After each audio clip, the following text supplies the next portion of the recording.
Peter Lynch summarized insider buying best when he said insiders might sell their shares for any number of reasons, but they will buy them for only one: they think the price will rise. And despite the fact the S&P 500 is now trading at all-time highs and currently having one of its best months in years, with April being up 8.5%, there are still insiders buying stocks in this market. Even more interesting, large cap stocks in the S&P 500. So in this video, we'll be looking at two stocks that insiders have recently been buying, one that has sold off significantly over the last few years, and one that has continued to surge over the last few years. To analyze these stocks, we're going to be using forecaster.biz, which you can check out at the link in the description and get a 10% off discount. I love how you can overlay the fundamentals with the company's share price to see exactly what the valuation looks like. With that being said, let's go ahead and dive in. And the very first stock that is currently seeing insider buying is Nike. This is an interesting situation. If we look at the insiders buying, we can see multiple purchases in the month of April. We've already seen 5 so far, a few of them coming from directors, with one of them being Tim Cook, who obviously just stepped down as CEO of Apple. And then we have the president and CEO Elliott Hill making purchases as well. And these were not small purchases. Many of them were over 7 figures. Now, Nike is a stock that has been absolutely decimated in the last 5 years. I mean, the returns are absolutely atrocious. In the last 5 years,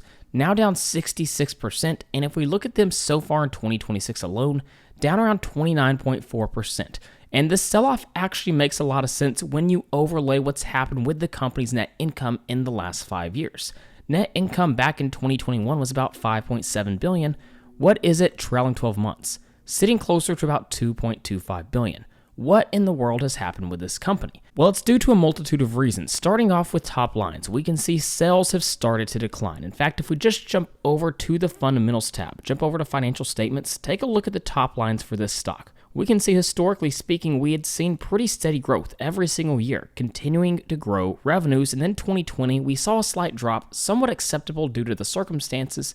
They recovered, but in the last few years, sales have actually started to drop significantly, really for the first time in company history. Now, obviously, free cash flow, again, the ultimate driver of intrinsic value over the long term. It's easier to grow free cash flow, obviously, if your top lines are growing. If your top lines aren't growing, then essentially you need to expand your margins. So what's going on with the company's margins? Well, they discussed this a little bit in their recent quarter's earnings report, and they stated that their gross margin decreased 130 basis points to 40.2%. Now, keep in mind, those gross margins of 40.2% are already down significantly from the company's historic average. Just around 10 years ago, gross margins were much closer to 45-46%. So we're now talking about a two-headed monster. We're seeing top lines start to decline while margins are declining at the exact same time. All of a sudden, it's easy to see why this company has seen such drastic drops in net income. Now, of course, selling off so much, combined with the fact this company has historically grown dividends at a high rate, gives them a higher starting dividend yield. It's now sitting at about 3.63%, which is significantly higher than what the S&P 500 provides. Again, we can see there's a massive history of dividend growth. In 2010, paying out about 6.8 cents per share, now paying out 41 cents per share. So yes, dividends have continued to grow, but the reality is, if dividends are growing, but free cash flow isn't simultaneously growing, then what does that mean? Well, it means that's unsustainable dividend growth because the free cash flow payout ratio continues to climb higher and higher. And we can see a significant drop in free cash flow in the last year. It pretty much halved. And the trailing 12-month free cash flow doesn't look much better. So if in 2025 they generated about $3.27 billion in free cash flow, meanwhile, if we look at the total amount paid out in dividends, scroll all the way near the bottom, they paid out about 2.3. We can still see free cash flow is covering those dividends, but all of a sudden, the amount of free cash flow being used to pay out dividends is starting to get significant. It's leaving less capital to do things like reinvest back into the business, to buy back shares, which is again more effective when done at an undervaluation. Now, unfortunately for Nike, the issues don't just stop there. The company also gave us a little bit of outlook moving forward and stated we expect revenues in Q4 to be down 2 to 4%. So this trend of declining revenue should continue at least in the short term, and on top of this, they stated we expect Greater China to be down approximately 20% in the fourth quarter, reflecting reduced sell-in as well as accelerated actions to clean up the marketplace. So one of the areas Nike is really struggling is obviously Chinese markets. It's the Asian markets. In fact, look at a couple of the KPIs from the financial statements for Nike. Scroll down, look at revenue in the Greater China segment. You can see the declining trend. The company is clearly in a very difficult situation. So what do we make of these insiders buying? What do we make of the valuation? Well, if we jump over to Forecaster's valuation tab, what we can see is they're currently giving them an average fair value after accounting for a few different models of $57.35, saying they're about 28.41% below fair value estimates. Now, if we start to break out what this could potentially actually look like and look at a sensitivity model, one of the things you'll notice is the projected EPS CAGR from 2026 to 2030 is actually quite high. But here's what this doesn't tell you. What you can see is by the year 2029, EPS is still not projected to be higher than it was in 2024.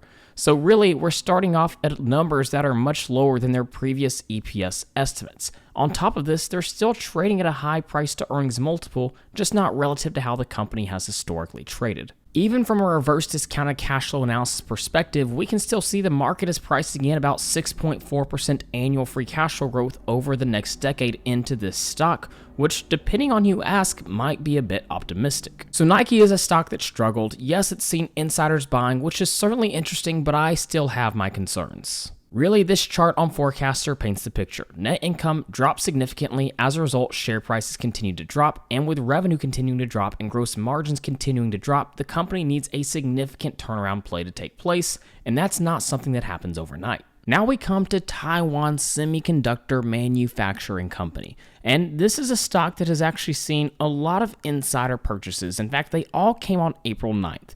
And typically this will mean this was potentially planned insider purchases from people within the company, but regardless, that's still a lot of insider buying. And this is a stock that has seen tremendous share price appreciation, specifically over the last 3 and 5 year time period. So if we scroll down, take a look at this. In the last 3 years, up 350%. The last 5 years, 212%.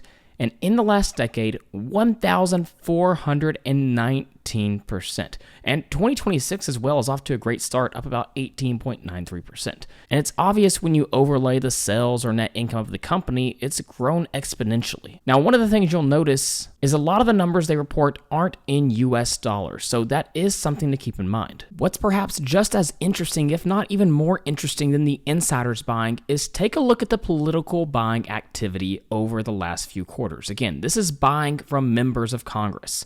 You can see we've essentially seen significant insider buying from members of Congress since Q3 of 2025. Now, this is really interesting because one of the potential risks for Taiwan Semiconductor is geopolitical risk. The semiconductor sector is absolutely critical to national security. And so as a result, lawmakers are directly involved in export controls, chip subsidies, and China policy. So really, this is members of Congress strategically investing in one of the most important companies in the world, at least from a geopolitical perspective. So this is certainly not something to ignore. And obviously, when you look at the share price overlaid, members of Congress have done very well buying. Now, let's talk about the growth this company has been seeing over the last few quarters. If we jump into the recent earnings report, let's start to scroll down. There's a couple of things to point out.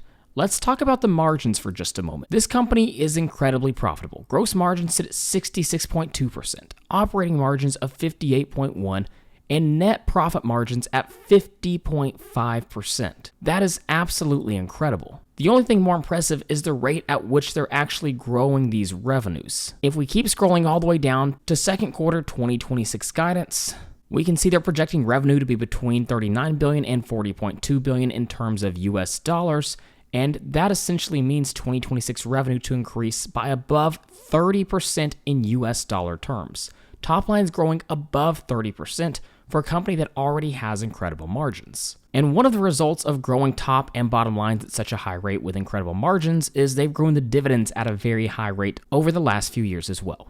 So let's just take a moment now and talk about the valuation. If we jump over to the fundamentals tab, something that's quite surprising is if you look at the PE multiple, it's sitting at just about 27.96. That's incredibly low for a company that's growing revenues and earnings at such a high rate. So naturally the question we ask is, why is that the case? Yes, that's a much higher PE multiple than the average S&P 500 company, but for a stock set to grow revenues at 30%, it's actually quite low. Remember, PE multiples, any valuation multiple needs to be looked at through the lens of two things. One, how fast are they growing future earnings? But number two, how predictable are those future cash flows? And one of the things that we have to account for when discussing the predictability of future cash flows is, again, geopolitical risk. This is a stock that has seen a lot of choppiness in its share price over the years, that investors have had a lot of concern over because of the threat of China. If you aren't familiar with that threat, essentially Taiwan Semiconductor's most advanced fabs are located in Taiwan, and China views Taiwan as part of its territory. So obviously, this creates a very high level of geopolitical overhang that no other major company has. So in a worst case scenario, there could potentially be a military conflict. Because of that, there is a level of risk priced into this stock, and we can see that here with the valuation multiple. So now, with that being said, if we scroll down, we can see Forecaster giving us an average fair value of about $337 per share, which is relatively close to the current share price for this stock. But just to get an idea of what type of growth is currently priced into this stock, if we look at them just through the lens of a DCF model, then Forecaster has them sitting at about $438 per share. So I do think there is a reality that based on just the future earnings growth rate projections of this stock and the PE multiple, that the stock still seems really interesting. The question really becomes more of a geopolitical question. What is the threat of China? What does the risk of China actually look like? Could a worst case military conflict take place? Could there be trade restrictions or export controls? Could there be a supply chain concentration risk? Now, with that being said, because of this risk, TSM is building fabs in the United States, in Japan, and in Europe. And this will reduce risk over the long term, but the reality is that costs are much higher in these places than Taiwan, and so margins could potentially compress some over the long term as well. And with that being said, it doesn't alleviate the short-term risk. So there's no doubt, this is an incredible company. It's a reasonable valuation, especially for the rate at which they're actually growing top and bottom lines. The company is continuing to grow its dividend payouts, and members of Congress and insiders seem to be buying the stock as well. So I don't want to understate the risk, but this is definitely a company I'd have on your watch list. So there you go, those are two stocks that insiders have been buying. Go ahead and let me know what you think of these companies in the comments down below. And again, be sure to check out forecaster.biz at the link in the description where you can get 10% off. With all that being said, thank you guys so much for watching, and please don't forget to like and subscribe to the channel.